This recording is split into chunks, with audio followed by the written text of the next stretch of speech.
হামাগুড়ি দিয়ে প্রণাম করে কিছু হবে না, কারণ মাননীয় মুখ্যমন্ত্রী তার ভাইপো ছাড়া কাউকেই দেখতে পান না। রবিবার কলকাতা বিমানবন্দরে দাঁড়িয়ে আপার প্রাইমারি চাকরি প্রার্থীদের আন্দোলন প্রসঙ্গে মন্তব্য সুকান্ত মজুমদারের। ইন্টারভিউ বঞ্চিত আপার প্রাইমারি চাকরি প্রার্থীরা মহামিছিল করলো শিয়ালদা থেকে ধর্মতলা। মমতা বন্দ্যোপাধ্যায়ের বড় বড় পোস্টার কাট আউট, তাতে লেখা মাননীয় আপনি সদয় হবেন কবে। প্রণাম করছে ছবির সামনে লুটিয়ে পড়ে চাকরি প্রার্থীরা। হামাগুড়ি দিয়ে প্রণাম করে কিচ্ছু হবে না, কারণ মুখ্যমন্ত্রী নিজের ভাইপো ছাড়া কাউকে দেখতে পান না। ওনারা মুখ্যমন্ত্রী নিজের ভাইপো নয়, মুখ্যমন্ত্রী এই নীতিতেই বিশ্বাস করেন, পরের ছেলে পরমানন্দ, আমি আর ভাইপো করব আনন্দ। অতএব ওনাদের কোনো কিছু হওয়ার নেই।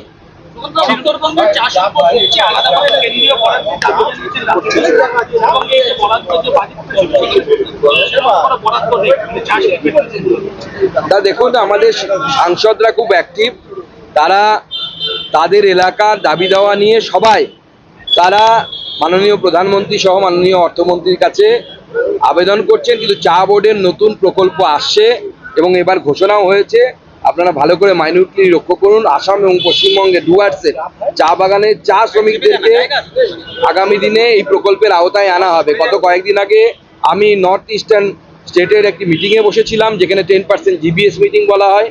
সেই জিবিএস মিটিংয়ে চা বোর্ডের যিনি প্রতিনিধি এসেছিলেন, তিনি জানিয়েছেন যে এইবার চা শ্রমিকদের জন্য প্রকল্পের জন্য সেই খাতে স্যাংশন হয়েছে, টাকা স্যাংশন হয়েছে। এই মুহূর্তে আমি অ্যামাউন্টটা বলতে পারছি না, পরে আপনাদেরকে বলবো। একটা বক্তব্য ভাইরাল হয়েছে, অনেকেই অন্যান্য সংঘবদ্ধ হতে হবে।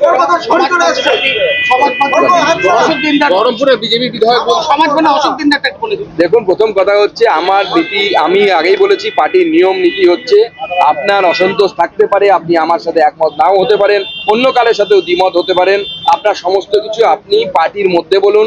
পার্টির মধ্যে বলার সিস্টেম আছে, ব্যবস্থা আছে, সেখানে বলুন। বহরমপুরে বিজেপি বিধায়ক বলছেন যে মালদা মুর্শিদাবাদ নয়, দুই দিনাজপুর নদিয়া জেলাকেও কেন্দ্র শাসনের আওতায় আনা উচিত। সুব্রত মৈত্র বলেছেন। দেখুন, আমার মনে হয় এই ধরনের কোনো, তাদের মাথায় যদি কোনো পরিকল্পনা থাকে, সেই পরিকল্পনা চিঠি লেখে পার্টি সর্বোচ্চ স্তরে এবং মাননীয় প্রধানমন্ত্রীকে জানানো উচিত। এরকম প্রকাশ্যে মিডিয়াতে বলার কোনো প্রয়োজন। শিক্ষা সংসদের চেয়ারম্যান চিরঞ্জীব ভট্টাচার্য তিনি আজকে আশঙ্কা প্রকাশ করেছেন, বলছেন যদি নিয়োগ তদন্ত আগামী 1.5 বছরের মধ্যে শেষ না হয় বা কোর্টে নিয়োগ সংক্রান্ত মামলাগুলো শেষ না হয়, শিক্ষক নিয়োগ না করতে পারলে স্কুলগুলো কি করে চলবে? স্কুলগুলো তো ঢুকছে, স্কুলে তো শিক্ষক নেই, শিক্ষিকা নেই, নতুন রিক্রুটমেন্ট হচ্ছে না, মামলাতে সমস্ত কিছু আটকে আছে। এই অবস্থা যদি থাকে, আগামী দিনে রাজ্যের শিক্ষা ব্যবস্থা ভেঙে পড়বে, বেসরকারি শিক্ষা ব্যবস্থা সবাই অংশগ্রহণ করবে। Bureau report, D Bangla news. সব খবর সবার আগে পেতে আমাদের চ্যানেলটি সাবস্ক্রাইব করুন এবং পাশে থাকা বেল আইকনটিতে ক্লিক করুন, লাইক ও শেয়ার করুন।